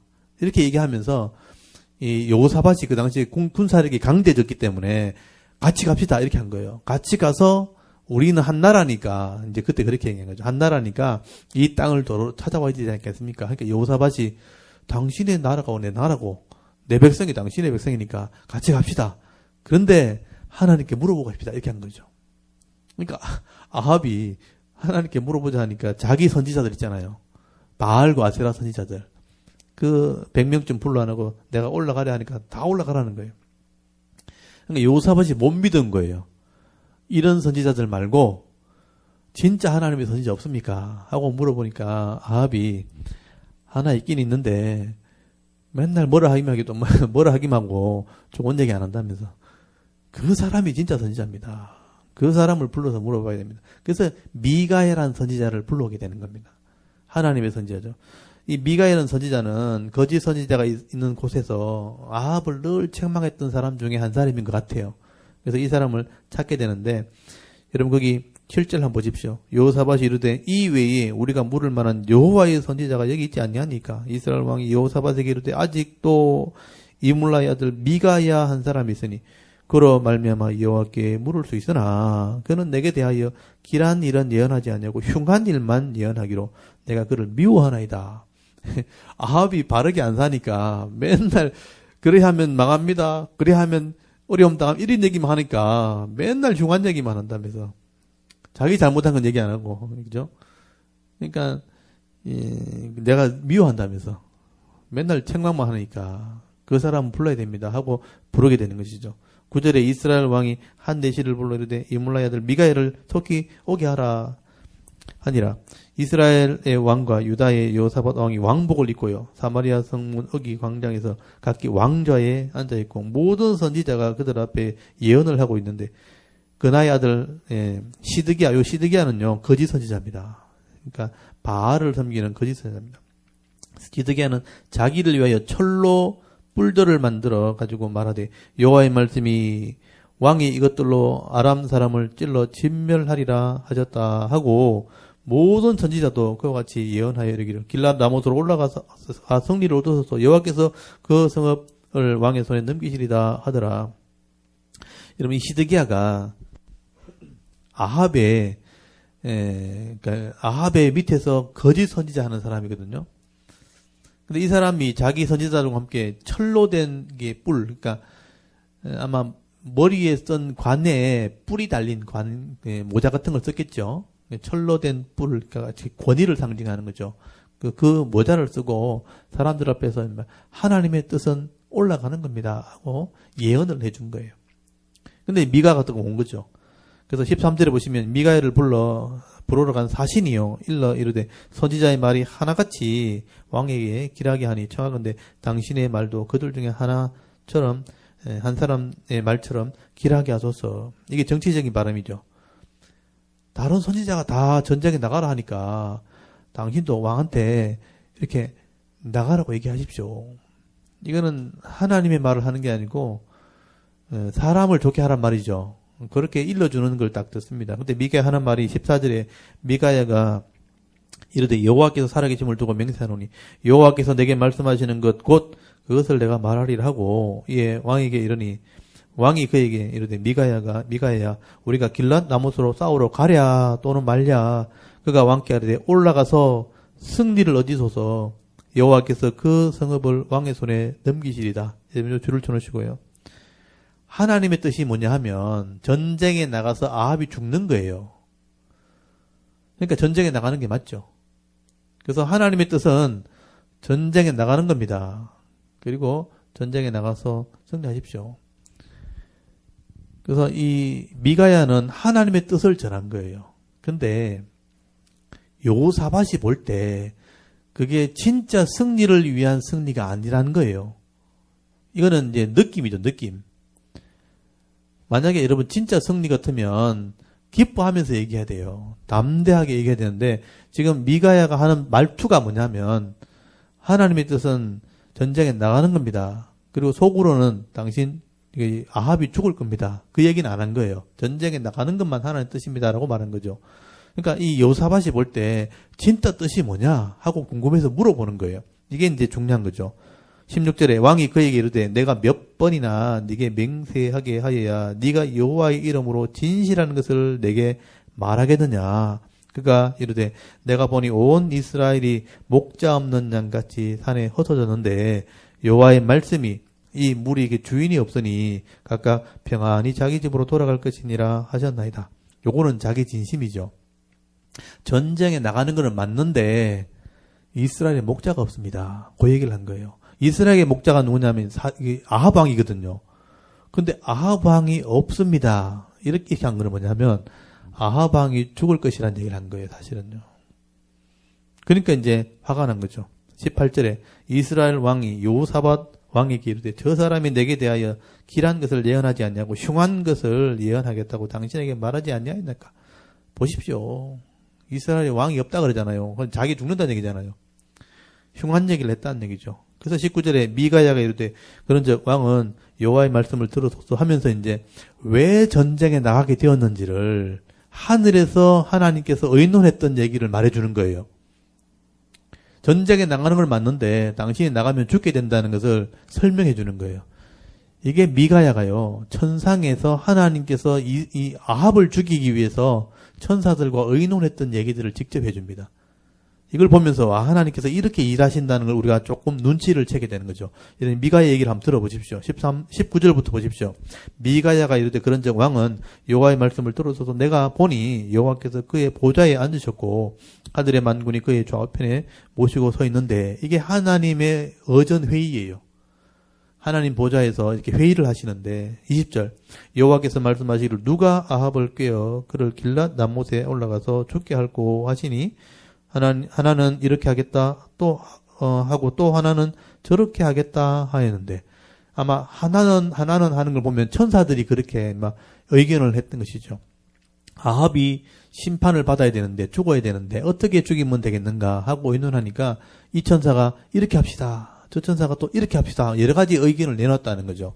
그러는 중에 21절에 한 천사가 나와 여호와 앞에 서서 말하되 내가 그를 꾀겠나이다. 여호와께서 그에게 이르시되 어떻게 하겠느냐 이르되 내가 나가서 거짓말하는 영이 되어 그의 모든 선지자들의 입에 있겠나이다. 여호와께서 이르시되 너는 꾀겠고 또 이루리라. 나가서 그리하라 하셨은즉 한 천사가 그 아합 옆에 거짓 선지자가 많이 있잖아요.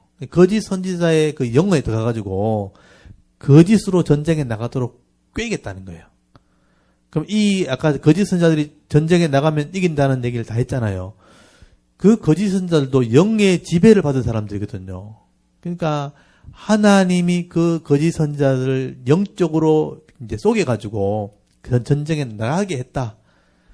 여러분 무당도 거짓 선지자도 영적인 지배를 받는 사람이 있어요. 근데 그 지배를 받는 사람도 악한 영에게 지배를 받는 거죠.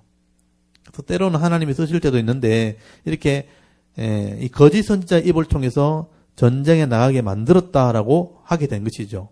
그래서 그 전쟁에 나가면 아합이 죽게 된다는 겁니다. 그래서 23절에 보시면 이제 여호와께서 거짓말하는 영을 왕의 이 모든 선지자 입에 넣으셨고 또 여호와께서 왕에 대하여 화를 말씀하셨나이다. 거짓 선지자를 믿게 만들어가지고 전쟁에 나가게 만들었고 전쟁에 나가면 당신은 죽을 겁니다. 그 얘기를 한 거예요. 이게 하나님이 그렇게 해서 당신을 죽이는 겁니다. 라고 다 얘기해 준 거죠. 그렇다면 여러분 깨달은 사람이라면 하나님 앞에 가서 회개하고 전쟁에 안 나가는 게 맞겠죠. 근데 전쟁에 나가요. 이 말을 안 믿는 거죠. 그래서 여기 24절에 보시면 그나아나의 아들 시드기야가 가까이 와서 미가야의 뺨을 치면서 이르되 여호와 영이 나를 떠나 어디로 가서 네게 말씀하셨더냐. 그러니까 시드기야가 거짓 영의 지배를 받아가지고 왕을 속이는 거짓 예언을 했다고 말했잖아요. 그러니까 시드기야가 화가 난 거죠. 자기는 나름대로 기도했는데 영적인 응답이 받아가지고 자기는 바른 얘기라고 했는데 미가야가 볼 때는 거짓 영이라는 거죠. 그러니까 내 하나님의 영이 언제 너한테 들어갔냐 이러면서, 그러니까 이 사람도 영적인 지배를 받는 그 선지자인데 자기가 거짓 선지자라는 걸 모르고 있는 거예요. 이 얘기는 뭔 얘기냐면 이 땅에 많은 이제 하나님의 일꾼들 중에 악한 영의 지배를 받는 지도자도 있다는 얘기예요. 그리고 무당들도 있어요. 귀신의 지배를 받는. 근데 그거를 자기들은 잘 몰라요. 차라리 무당들은 솔직하죠. 자기가 귀신들을 통해서 일한다는 얘기를 하니까. 근데 하나님의 영을 통해서 일한다고 하는데 알고 보면 그게 귀신 영인 거예요. 자기가 몰라요.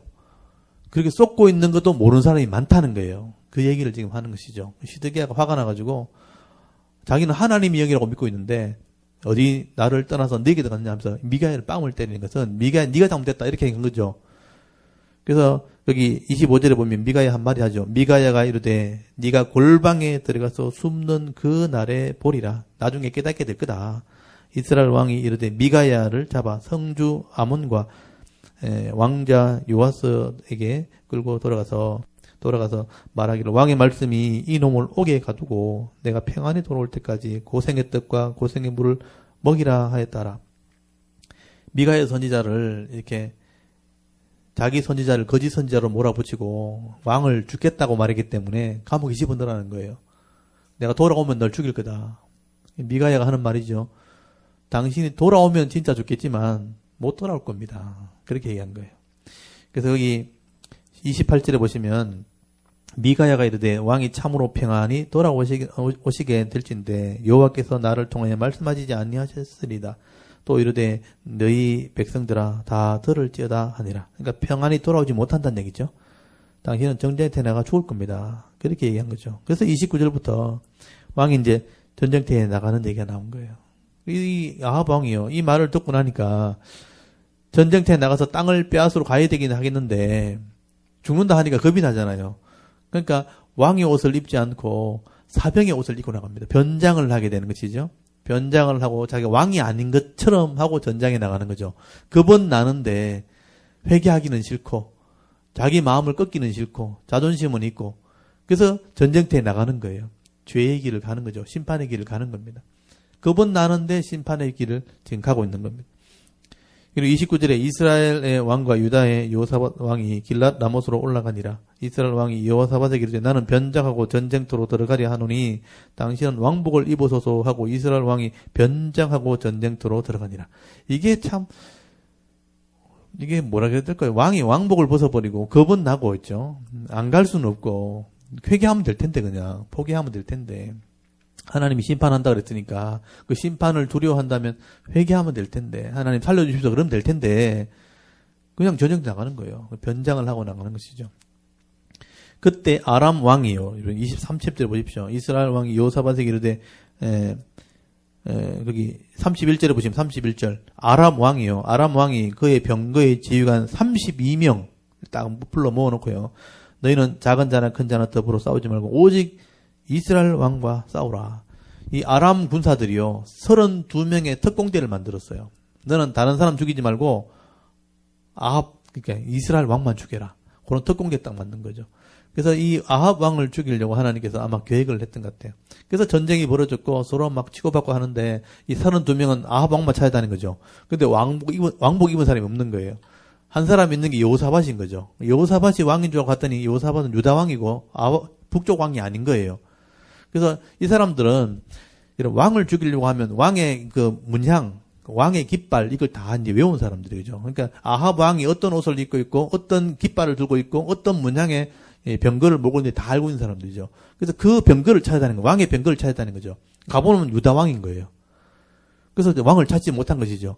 그래서 이제 이게 왕을 찾지 못하고 이렇게 헤매고 있는데 한 이 아람의 군사가 우연히 여기 보면 34절에 무심코라고 무심코 한 병사가 활을 쏘았는데 그 활이 아합의 갑옷 윗갑옷 아랫갑옷 사이를 뚫고 들어간 거죠. 하나님이 찾으신 거죠. 하나님이 찾아가지고 그 아합 왕을 화살로 맞춘 겁니다. 그래서 아합 왕은 그 전쟁에서 죽게 되었다 하는 얘기를 하게 된 거예요. 34절에 한 사람이 무심코 활을 당겨 이스라엘 왕의 갑옷 소기를 맞힌지라. 왕이 그 병거 모으는 자에게 이르되 내가 부상하였으니 네 손을 돌려 내가 전쟁터에서 나가게 하라 하였으나 이날에 전쟁이 명렬하였으므로 왕이 병거 가운데 붙들려 서서 아람 사람을 막다가 저녁에 이르러 죽었는데 상체에 피가 흘러 병거 바닥에 고였더라. 한 사람이 무심코 쏜, 옛날 성경에는 우연히 쏜 화살에 아합이 맞은 거죠. 하나님이 맞추신 거죠. 그래서 이 전쟁터에서 죽게 만들었고 피를 너무 많이 흘린 거죠. 병거가 이렇게 왕의 병거를 타고 있는데 화살을 맞았으니까 이렇게 나갈 수가 없는 거죠. 빠져나갈 수 없고 치료할 수가 없는 거예요. 다른 사람 때문에 피하지를 못해가지고 피를 너무 많이 흘려서 아마 그 전쟁터에서 죽게 되는 것입니다. 그래서 이 전쟁에서 죽게 되었고 시체를 그도 장사를 하게 되는데 그 병거에 고여있는 피가 사마리아로 왔잖아요. 사마리아에서 그 우물가에서 이 병거를 씻어내는데 그 나봇의 포도원 있죠. 자기 그 나봇이 피를 흘렸던 곳 그것에서 개들이 와서 피를 핥아먹은 거예요. 그러니까 말씀대로 이 나봇의 포도원인 데서 아합은 죽게 되었다 하는 얘기를 하게 된 겁니다. 하나님께서 이렇게 아합을 심판하셨다. 그래서 이게 그 후에 이 일이 있으니라고 연결돼 있죠. 그 후에 아합이 하나님 말씀을 순종하지 않으므로 이런 심판을 받게 되었다. 그래서 이 베나닷 왕을 죽게 되는데 네가 하나님이 주기로 한 것을 놓아줬으니 네가 책임져라 해서 아합이 죽게 된 거예요. 그래서 결국은 아합도 죽게 되었다 하는 얘기를 하게 된 겁니다. 그래서 38절 한번 보십시오. 그 병거를 사마리아 못에서 씻음에 개들이 그의 피를 핥았으니 여호와께서 하신 말씀과 같이 되었더라. 여기는 창기들이 목욕하는 곳이었더라. 하고 아합이 심판받았다. 미가의 말처럼 죽게 되었다 하는 얘기를 하게 된 거죠. 이 아합은 결국은 제가 또 좀 전에 말씀드렸지만 마음은 순수하고 믿음은 있었는데 자기 이세벨에게 끌려다닌 겁니다. 죄에서 끌려다니다가 회개하지 못하고 결국 자기 죄 때문에 심판을 받은 거예요. 안타까운 사람이죠. 두려움도 있었고 하나님에 대한 신앙도 있었지만 결국은 회개하지 못한 겁니다. 돌아오지 못한 것이죠. 그래서 결국은 심판을 받게 되었다 하는 얘기를 하게 된 겁니다. 그리고 이제 40절에 아하시아가 왕이 됩니다. 이 아하시아는 아합보다 더 악한 왕이죠. 이세벨의 아들이니까 하나님을 배우지 못했고요. 아합은 하나님이라도 알고 있었어요. 근데 이 아하시아는 하나님을 배우지 못했습니다. 자기 어머니 못해 바알을 배운 거죠. 바알의 신인 줄 알고 바알을 배운 사람인데 결국은 심판을 받게 됩니다. 악을 행함으로 심판을 받게 되는데 여기 보면 이렇게 아합이 전쟁터에 죽고 났을 때 여호사밧은 혼자 살아서 돌아왔겠죠. 혼자 예루살렘으로 돌아왔다고 성경에 기록되어 있어요. 근데 여기서 하나 또 살펴봐야 될 게 뭐냐면 거기 40절 끝에다가 역대하서 19장이라고 써놓으세요. 역대하서 19장. 역대하서 19장에 가보면 여호사밧이 책망받은 장면이 나와요. 네가 하나님의 사람이면서 악한 자들과 함께 전쟁에 나가는 것이 옳은 것이냐 책망을 받게 돼요. 그래서 여호사밧은 이제 북쪽 이스라엘이 같은 나라니까 나갔지만 사실은 하나님 보실 때는 잘못한 거죠. 그래서 역대하서 19장을 한번 펴보십시오. 역대하서 19장.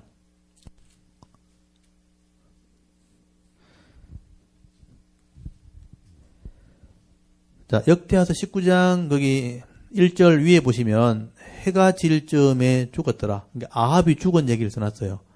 아까 아합이 전쟁터에 나가 죽은 얘기 있죠. 똑같은 얘기가 기록되어 있어요. 그래서 여기 33절 한번 보세요. 18장 33절 한 사람이 무심코 활을 담겨 이스라엘 왕의 갑옷 솔기를 쏜지라 왕이 그의 병거 모는 자에게 이르되 내가 부상하였으니 내 손을 돌려 나를 진중에서 나가게 하라 하였으나 그리고 못 빠져나갔죠. 죽었죠. 그리고 나서 19장 1절 한번 보세요. 유다왕 여호사밧이 평안히 예루살렘으로 돌아와서 그의 궁에 들어가니라. 여호사밧은 돌아왔죠. 근데 책망을 받습니다. 2절 보세요. 하나님의 아들 선견자 예후, 요 동그라미 치시고요. 예후가 나가서 여호사밧 왕을 맞아 이르되 왕이 악한 자를 돕고 여호와를 미워하는 자들을 사랑하는 것이 옳으니까 그러므로 여호와께로부터 진노하심이 왕에게 이 말이다. 여러분 책망을 듣죠.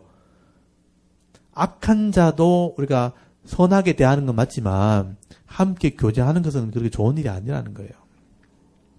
그들을 변화시키는 것은 우리가 할 수 있지만 또 책망하는 건 할 수 있지만 함께 일을 하는 것은 원치 않아요. 하나님이. 그래서 전쟁에 나갔다가 오니까 책망당하잖아요.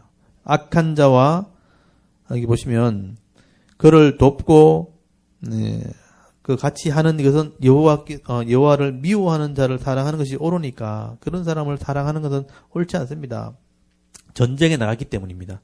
3절 보시면 그러나 왕에게 선한 일도 있으니 이는 왕이 아세라 목상을 이 땅에서 없애고 마음을 기울여 하나님을 찾음이다 하였더라.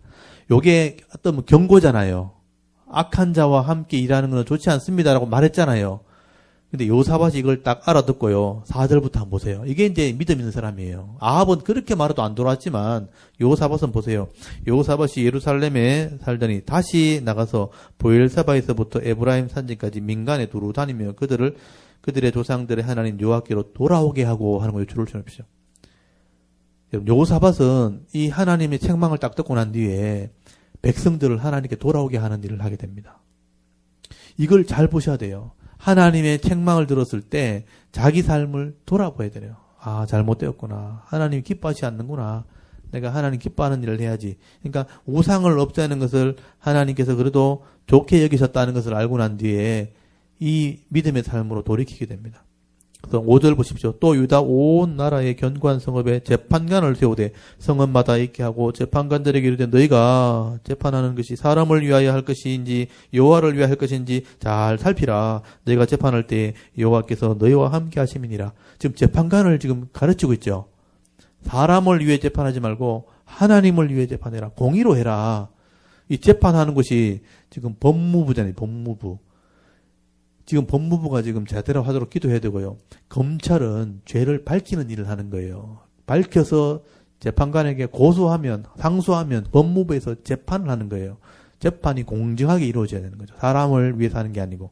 그래서 공정하게 사람을 위해서 하도록 해라. 7절 한번 보십시오. 그런즉 너희는 여호와를 두려워하는 마음으로 삼가 행하라. 우리의 하나님 여호와께서는 불의함도 없으시고 치우침도 없으시고 뇌물 받는 일도 없으시니라 하니라. 공의롭게 재판해라. 이렇게 가르치고 있죠.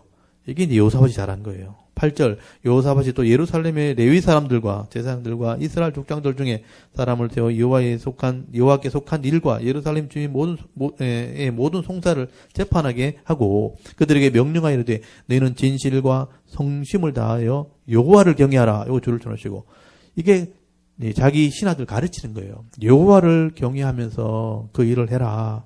10절 어떤 성읍에 사는 너희 형제가 혹 피를 흘림이나 혹이나 율법이나 계명이나 율례나 규례로 말미암아 너희에게 와서 송사하거든 어떤 송사든지 그들에게 경고하여 여호와께 죄를 범하지 않게 하여 너희와 너희 형제에게 진노하심이 임하지 말게 하라. 너희가 이렇게 행하면 죄가 없으리라. 여호와께 속한 모든 일에 대제사장 아마랴가 너희를 다스리고 왕에게 속한 모든 일은 유다지파 어른의 어른 이스마엘의 아들 스바랴가 다스리고 레위 사람들은 너희 앞에 관리가 되리라.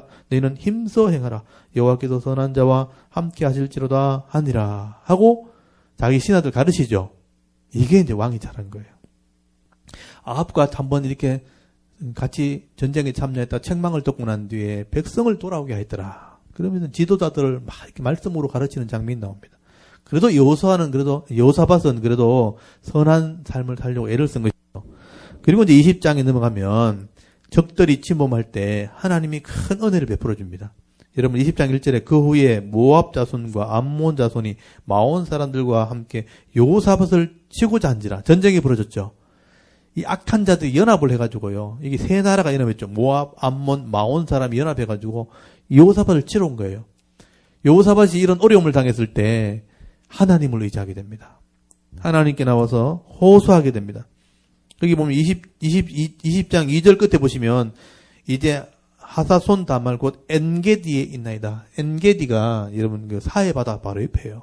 그러니까 요단강을 건너와가지고 사해바다 쪽에 침범을 한 것입니다. 그러니까 이 근처에까지 이제 전쟁을 하려고 쳐들어온 거죠. 그래서 3절을 보십시오. 여호사밧이 어떻게 하는가? 여호사밧이 두려워하여 여호와께 낯을 향하여 간구하고 온 유다 백성에게 금식하라 공포하며 유다 사람이 여호와께 도우심을 구하리하여 유다 모든 성읍에서 모여와 여호와께 간구하더라. 여호와께 간구했다고 돼 있죠. 하나님께 간구하고 우리가 힘이 없지만 하나님이 우리를 도와달라. 거기 12절 한번 보십시오. 나중에 쭉 읽어보시고 12절 우리 하나님이여 그들을 징벌하지 아니하시니까 우리를 치러 오는 이 큰 무리를 우리가 대적할 능력이 없고 어떻게 할 줄 알지 못하고 오직 주만 바라보나이다. 이 오직 주만 바라보나이다 많이 들어보셨죠? 이게 이 여호사밧이 했는 말이에요. 오직 주만 바라볼지라 라는 찬양이 있죠.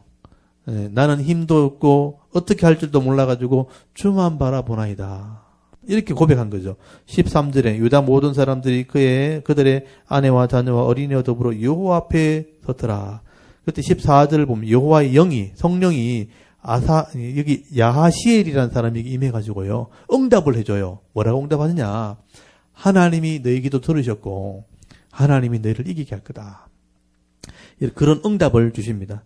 거기 보시면 유명한 말이 나와요. 여기 15절 제가 읽어볼게요. 야하시엘이 이르되 온 유다와 예루살렘 주민과 여호사밧 왕이여 들을지어다. 여호와께서 이같이 너에게 말씀하시기를 너희는 이 큰 무리로 말미암아 두려워하거나 놀라지 말라. 이 전쟁은 너희에게 속한 것이 아니요 하나님께 속한 것이니라. 이 전쟁은 너희에게 속한 게 아니고 하나님께 속했다. 이것도 유명한 말이거든요. 전쟁은 우리에게 속하는 것이 아니고 하나님께 속한 것이다. 이것도 찬양이 있죠. 그 찬양에 보면 전쟁은 내게 속한 것이 아니고 여호와께 속하신 것 이런 찬양이 나오죠. 그래서 거기 하나님께서 너희를 구원할 거다. 17절에 보시면 이 전쟁에는 너희가 싸울 것이 없나니 대의를 이루고 서서 너희와 함께한 여호와가 구원하는 것을 보라 이렇게 얘기해요. 이게 응답이죠. 그래서 여호사밧이 감사해가지고요. 전쟁을 하러 나갈 때 찬양대를 만들게 된 겁니다. 이게 유명한 사건이잖아요. 그래서 여기 20절 보시면요. 이에 백성이 아침에 일찍이 일어나 드구와 돌로 나가니라. 나갈 때 여호사밧이 서서 이르되 유다와 예루살렘 주민들아 내 말을 들을지어다. 너희는 너희 하나님 여호와를 신뢰하라. 여기 줄을 서십시오. 너희 하나님을 신뢰하라. 그리하면 견고히 서리라. 그의 선지자들을 신뢰하라. 그리하면 형통하리라 하고 백성과 더불어 의논하고 이 의논을 했어요. 노래하는 자들을 택하여서 찬양대를 만들었어요. 거룩한 예복, 찬양대 가운이죠. 거룩한 예복을 입고 군대 앞에서 행진하며 여호와를 찬송하여 이르기를 여호와께 감사하세 그의 인자하심이 영원하도다 하게 하더니 여기 여호와께 감사하세 그의 인자하심이 영원하도다라고 찬양을 하라는 거예요. 여호와께 감사하세 그의 인자하심 사랑하심이죠. 그 사랑하심이 영원하다 하면서 찬양대를 만들어서 막 찬양합니다 하는 거예요. 그래서 전쟁이 이긴 거예요. 22절 그 노래와 찬송이 시작될 때에 여호와께서 복병을 두어 유다를 치러 온 암몬 자손과 모압과 세일산 주민들을 치게 하심으로 그들이 패하였으니 곧 암몬과 모압 자손이 일어나 세일산 주민들을 쳐서 진멸하고 세일 주민들을 멸한 후에 그들이 서로 쳐주겠다. 자기들끼리 죽은 거예요. 여러분 연합군이 오다 보니까 이해관계가 깨지니까 자기들끼리 다투이 벌어진 거죠. 서로 죽이고 서로 죽이면서 끝나버린 거죠. 이쪽에서 찬양을 불러버리니까 저쪽에서는 전쟁의 싸움이 벌어진 거죠. 자기들끼리 서로 치고받다가 죽는 일이 벌어지게 되었다. 하나님이 그렇게 하셨다는 거예요. 그럼 여호사밧이 이런 은혜를 경험하게 됩니다.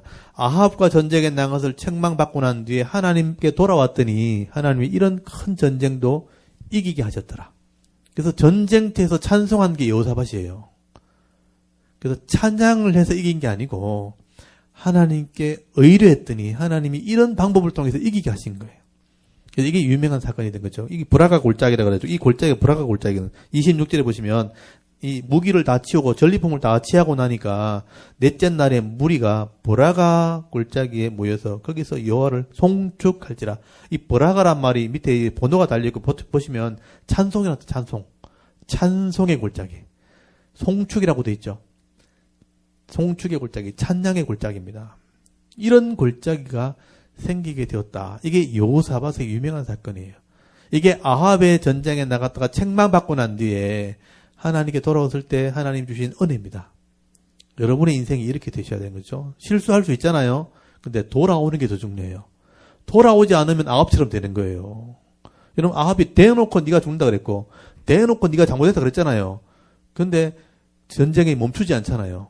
변장에서까지 나갔잖아요. 또 결국은 안 죽을라 했는데 하나님이 찾아가 죽였죠. 우연히 쏜 한 사람의 화살을 통해서 찾아가 죽였잖아요. 못 피한다는 거예요. 악을 행하는 사람은 회개하지 않으면 못 피해요. 근데 잘못된 걸 지적했더니 회개하고 돌아왔더니 하나님께서는 이런 전쟁도 기가 막히게 이기게 하셨더라. 찬송의 골짜기를 만든 거예요. 그래서 우리 찬송을 하는 거잖아요. 여러분 어려움 당하면 찬송을 하십시오. 하나님이 이기게 하실 줄 믿고 도리어 찬송할 때에, 찬송이 시작될 때에 하나님이 복병을 주셨고 그들을 이기게 하셨더라. 그래서 그 골짜기를 브라가 골짜기라 그러는 것입니다.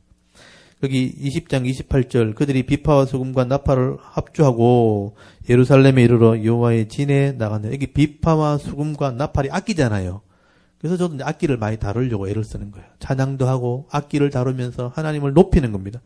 29절 이방 모든 나라가 여호와께서 이스라엘의 적군을 치셨다 함을 듣고 하나님을 두려워함으로 여호사밧의 나라가 태평하였으니 이는 그의 하나님이 사방에서 그들에게 평강을 주셨습니다.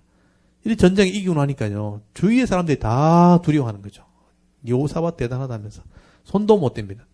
그래서 태평하게 되고 평강이 주어졌다라고 말하게 되는 겁니다. 그리고 거기 35절 보세요. 35절 유다왕 여호사밧이 나중에 이스라엘 왕 아하시아와 교제하였는데 이게 또 악하게 된 거죠. 아하시아는 누구의 아들입니까? 아합의 아들이죠. 그건 좋지 않은 거예요. 이 사람은 마음이 너무 좋아요. 또 아하시아와 교제하였는데 아하시아는 심히 악한 악을 행하는 자였더라. 아합도 악한데 이 사람은 더 심히 악하죠. 왜냐면 이세벨이 딸이니까, 아들이니까. 심히 악한 자였다.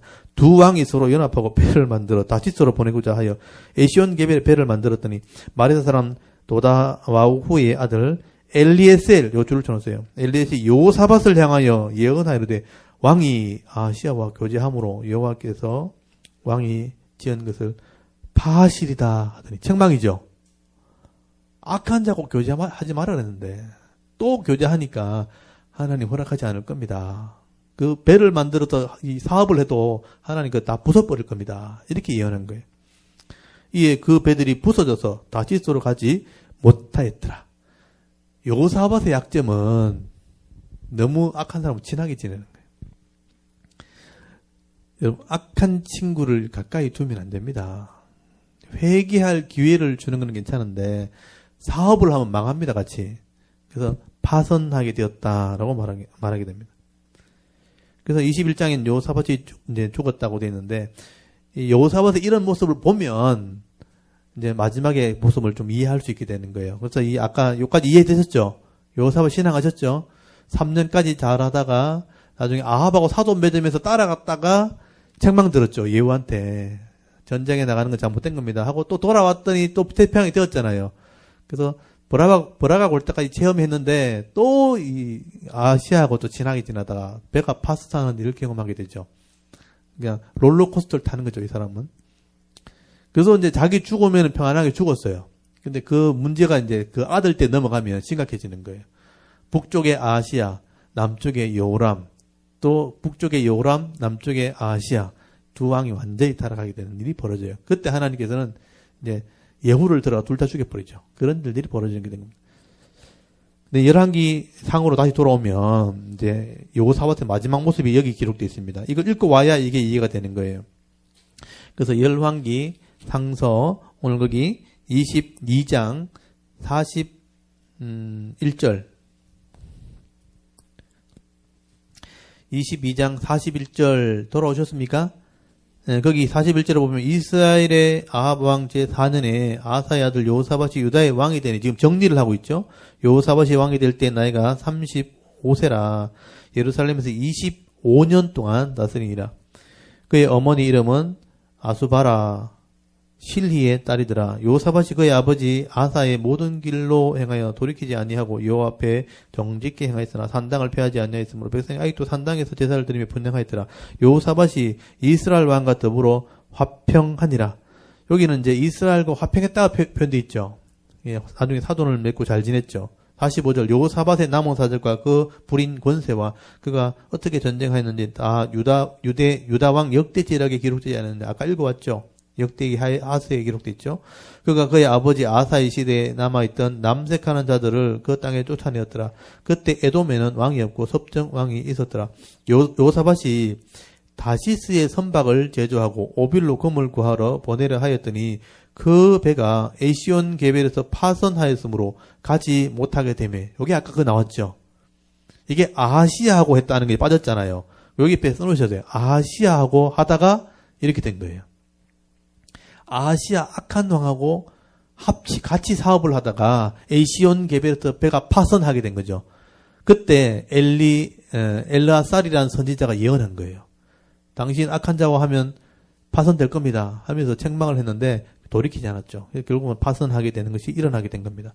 그리고 49절에 아합의 아들 아하시아가 여호사밧에게 이르되 내 종으로 당신의 종과 함께 배에 가게 하라 하나 여호사밧이 허락하지 아니하였더라. 여호사밧이 그의 조상들과 함께 참회해 그의 조상 다윗성에 그의 조상들과 함께 장사되고 그의 아들 요람이 대신하여 왕이 되니라. 여호사밧 다음에 왕이 된 사람이 요람입니다. 요람도 나중에 이제 악한 왕이죠. 요람은 이세벨의 아들이기 때문에 악하게 되죠.